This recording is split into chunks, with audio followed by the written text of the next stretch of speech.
Congratulations, I understand that you had your birthday just a few Yeah, I was days 80 ago. the other day, but I may split my age too for one. We've never split the stock, but I'll split my age. You know, you can imagine two things. A young man marries into your family.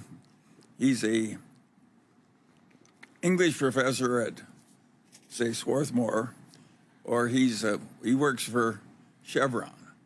Which would you pick? 'Cause I don't see. I want to admit I'd take the guy from Chevron. Well, I hope your daughters agree with you. If you ask, how could Caltech teach people how to win chess tournaments or poker tournaments, you would find that some people at Caltech are very good at that and others aren't. If you want to win at those things, you better bet on the people that are really very good at it. And not everybody is. I don't think Caltech can make great investors out of most people. I think great investors to some extent are like great chess players. They're almost born to be investors. And that's because of the tolerance for risk? Is it the patience? What are the traits of a great investor? Yeah, obviously, you have to know a lot. But partly it's temperament. Partly it's deferred gratification. You got to be willing to wait. Good investing requires a weird combination of patience and aggression. And not many people have it. It also it requires a big amount of self-awareness and how much you know and how much you don't know. You have to know the edge of your own competency. And a lot of brilliant people are no good at knowing the edge of their own competency. They think they're way smarter than they are. And of course, that's dangerous and causes trouble. So I think Caltech would have a hard time teaching everybody to be a great investor. But could it help people discover that they have that temperament? Or is this something that you mostly should try on your own? I think you find out whether you got the qualities to win at poker by playing poker.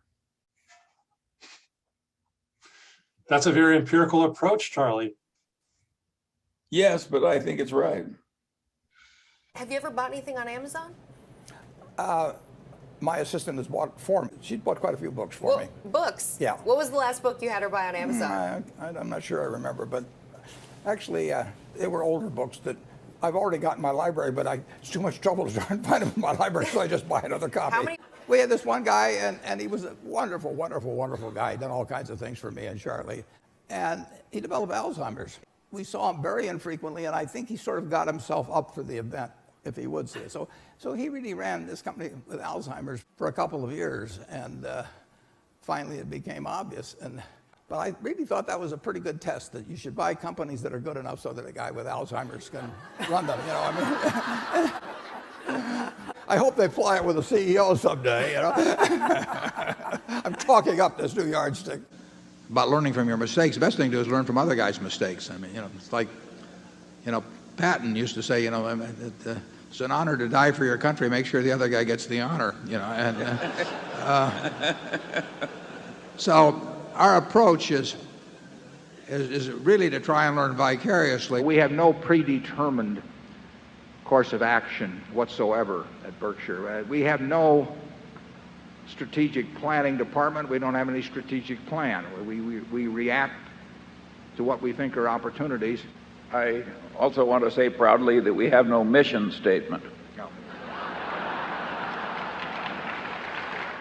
I don't think I use much physics in solving my investment problems, but it occasionally helps me. Occasionally some damn fool will suggest something that violates the laws of physics, and I always turn off my mind the minute I realize the poor bastard doesn't know any physics. When you get to be my age, you will be successful if the people that you would hope to have love you do love you. I mean, if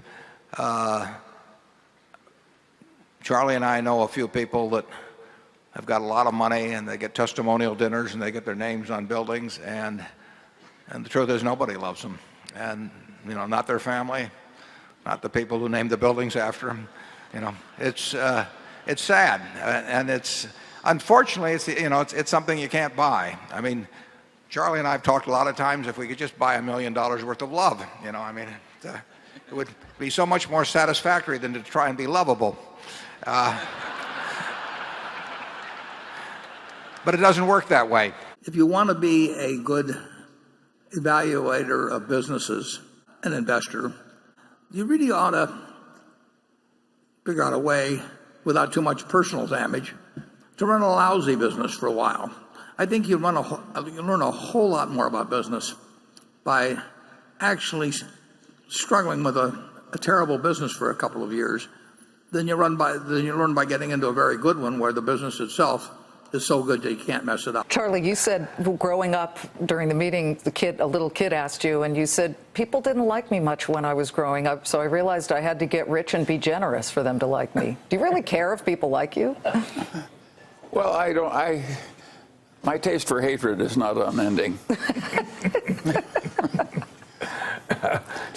I need some people to like me. I don't need everybody to like me. Yeah. We have a big advantage in that, as contrasted to virtually almost every other company, we now and in the future are eager to buy parts of wonderful businesses or all of them. I mean, most managements most investors are limited to buying parts of businesses, and most managers psychologically are geared to owning all of something that they can run themselves. It's like, I think Woody Allen said some years ago, it's the advantage of being bisexual is that it doubles your chances of a date on Saturday night. And we can go either direction in that respect. We've used it. I've copied it in the report. I copy from all the good writers. And Ben said, just imagine that when you buy a stock that in effect, you've bought into a business where you have this obliging partner who comes around every day and offers you a price at which you'll either buy or sell. And the price is identical. And no one ever gets that in a private business where daily you get a buy-sell offer by a party. But in the stock market, you get it. That's a huge advantage. And it's a bigger advantage if this partner of yours is a heavy drinking manic depressive.